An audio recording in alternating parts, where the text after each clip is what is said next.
আমরা আশা করি রাজনৈতিক দলগুলো জনগণের, ছাত্র তরুণদের, শ্রমিকদের এই যে আশা আকাঙ্ক্ষা এটাকে ধারণ করার চ্যালেঞ্জটা গ্রহণ করে মুক্তিযুদ্ধের যে আকাঙ্ক্ষা তার বিপরীতে দিয়েছে ৭২ সালের ক্ষমতা কাঠামো।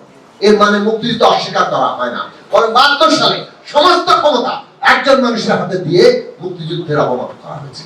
কাজে আজকে আমাদেরকে সংবিধান বদলাতে হবে, এইটা তো কোনো নতুন প্রশ্ন নয়, এটা তো ৩১ দফা কেন্দ্রীয় প্রশ্ন। সেই অভূতপূর্ব ঘটনায় আমাদের বৈষম্য বিরোধী ছাত্র আন্দোলনের নেতৃত্বরা শুরু করেছেন, নেতৃত্ব দিয়েছেন, তাতে যুক্ত হয়েছে দেশের হাজার হাজার লক্ষ কোটি ছাত্ররা, দেশের হাজার লক্ষ কোটি শ্রমজীবী তরুণরা এবং সমস্ত রাজনৈতিক দল। ফ্যাসিবাদের বিরুদ্ধে যারা ছিল তারা প্রত্যেকেই এই আন্দোলনকে কেবল ওমই করেননি, এই আন্দোলনকে সমস্তভাবে এর সাহায্য, এর দিক নির্দেশনার ভেতর থেকে এতে অংশগ্রহণ করা সমস্ত জনগণকে উদ্বুদ্ধ করার কাজটি করেছে। এইটা আমাদের মনে রাখা দরকার। কাজে বৈষম্য বিরোধী ছাত্র আন্দোলন এতে একটা নেতৃত্বমূলক ভূমিকা দিল।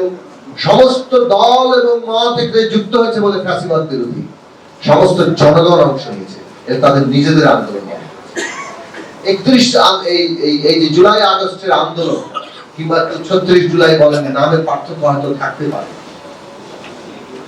এই আন্দোলন, এই অভ্যুত্থান অনেক বিপ্লবী সম্ভাবনা সৃষ্টি করেছে। এইটা আমাদের যে সংগ্রাম চলছে সেই সংগ্রামে আশা আকাঙ্ক্ষার সীমাকে আরো প্রসারিত করেছে। আমরা আশা করি রাজনৈতিক দলগুলো জনগণের, ছাত্র তরুণদের, শ্রমিকদের এই যে আশা আকাঙ্ক্ষা এটাকে ধারণ করার চ্যালেঞ্জটা গ্রহণ করবে। তারাই তো নেতৃত্ব দেবে। নতুন দল হতে পারে, নতুন দল হলে তারাও রাজনৈতিক দল, বয়সের পার্থক্য তো কিছু এসে যায় না, বয়সবাদী জিনিস দিয়ে কিছু হবে না। মূল প্রশ্ন হচ্ছে যে রাজনৈতিক দল হবে সে রাজনৈতিক দল, আজকে যারা প্রতিষ্ঠিত রাজনৈতিক দল, যারা নবীন রাজনৈতিক দল, আর যারা আজকে গঠিত হবে না ভবিষ্যতে গঠিত হবেন রাজনৈতিক দল, সবাই কিন্তু একই ক্যাটাগরিতে পড়বেন রাজনৈতিক দল। কারো দল অনেক বেশি বয়স, কারো দলের কম বয়স।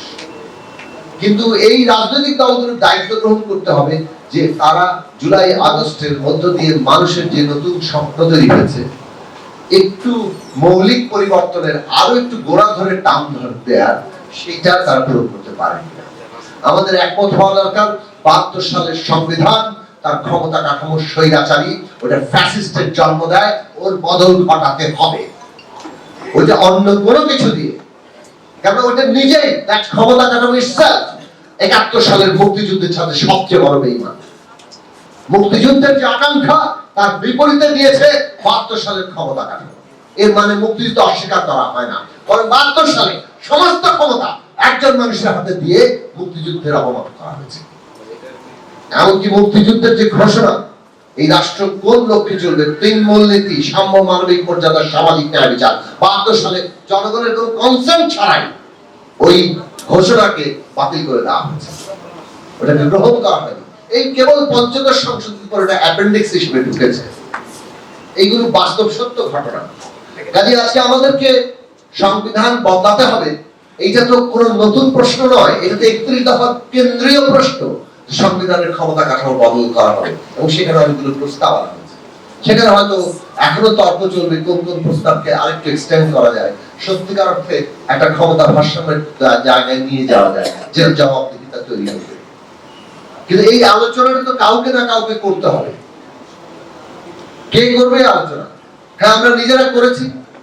এখন যখন সমস্ত জনগণের অংশের সাথে আলোচনা করতে হবে, একটা অন্তর্বর্তী সরকার আমরাই সমর্থন দিয়ে করেছি, তারা একটা ফ্যাসিলিটেট করবে। এর চাইতে বেশি কিছু করতে চাইলে তো কেউ আমরা একমত হব না। কাজেই অন্তর্বর্তী সরকারের দায়িত্ব এই যে সংস্কার, এই যে একটা রূপান্তর, সেইটাকে এগিয়ে নিয়ে যেতে সাহায্য করা, ফ্যাসিলিটেট করা। এর চাইতে বেশি কিছু করতে গেলে কেউই একমত হবে না, তখন আমরা সকলে মিলে এর বিরোধিতা করতে পারবো এবং এই সরকারকে এত সোজা না বাংলাদেশে আমরা কিছু করে ফেলা। হ্যাঁ, ষড়যন্ত্র আগে হয়েছে, ভবিষ্যতে হতে পারে, কিন্তু ষড়যন্ত্রের বিষটা এই অভ্যুত্থান ভেঙে দিয়েছে এবং সেইটার উপরে আমাদের দাঁড়ানো দরকার। আমরা রাজনৈতিক কর্মীরা আমাদের ন্যায্য জায়গা থেকে দাঁড়াচ্ছি যে এইখানে আমরা বলছি নতুন দল যারা করবেন তাদেরকে বলি, জনগণের ভেতর থেকে দলের জন্ম দেয়, ক্ষমতার ছায়াতলে নয়। ক্ষমতার ছায়াতলে থাকা দলকে মানুষ ভালোভাবে গ্রহণ করে না। আপনাদের সম্ভাবনা আছে, আপনারা এই দেশের তরুণদের ভবিষ্যতের জায়গা দেখিয়েছেন, সেইটাকে মানুষ কিভাবে গ্রহণ করবে, মানুষের কাছে চলে যাবে। কিন্তু যদি এইটাকে কেউ ক্ষমতার ছায়াতল আর কোন দেশি বিদেশি মিলিয়ে কোন ষড়যন্ত্রের রূপ দিতে চায়, কোন মাইনাস টাইনাস ফর্মুলা আনতে চায়, বাংলাদেশের মানুষ এটাকে একেবারে তুড়ি মেরে উড়িয়ে দিবে। এটা পরিষ্কার করে দিতে বলা যায়। একজন রাজনৈতিক কর্মী হিসেবে এইটুকু অভিজ্ঞতার জায়গা থেকে কথা বলতে পারি। সুতরাং যার যা মেসেজ পাওয়ার তারা মেসেজটা নিয়ে নেয়। কিন্তু তার মানে এই নয় যে বাংলাদেশের সংস্কারের দাবি, রূপান্তরের দাবি কোনোভাবে কম গুরুত্ব পায়। বাংলাদেশের সংস্কার এবং রূপান্তরের প্রশ্ন অত্যন্ত গুরুত্বপূর্ণ প্রশ্ন।